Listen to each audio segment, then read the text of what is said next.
অতিবৃষ্টির কারণে যখন প্রায় প্রত্যেক জমিতে অতিরিক্ত পানি থাকায় ধানের চারা লাগাতে বিলম্ব হচ্ছিল, তখন আল্লাহর নাম নিয়ে বেশি পানিতে চারা লাগানোর পরিকল্পনা করে বাড়ি থেকে বের হতেই দেখি আকাশ ভরে মেঘ জমে বৃষ্টি শুরু হয়ে গেছে। আসসালামু আলাইকুম, সবাইকে বৃষ্টি ভেজা সকালের শুভেচ্ছা। একটু বৃষ্টি থামার পর যখন বীজতলায় গেলাম তখন দেখি সেখানেও বৃষ্টি শুরু হয়ে গেছে। তাই সব কাজ বাদ দিয়ে কলা গাছের পাতার নিচে এসে দাঁড়ালাম। একটু সময় যখন বুঝতে পারলাম যে এরকম টুকটাক বৃষ্টি পড়বেই, তখন আর অপেক্ষা না করে বৃষ্টিতে ভিজেই কাজ শুরু করে দিলাম।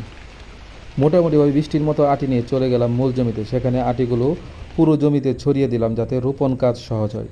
তারপর রোপণ শুরু করে দিলাম। রোপণ কাজ যখন অর্ধেক শেষ হয়ে গেল তখন বিশ্রামের জন্য পানি থেকে উঠে আসলাম।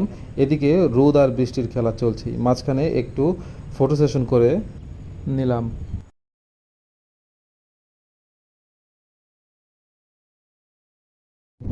এরপর আলহামদুলিল্লাহ এই জমির রোপণ কাজ শেষ করে বাড়ি ফিরে এলাম। সবার সুস্বাস্থ্য কামনা করছি। আল্লাহ হাফিজ, সবাই ভালো থাকবেন।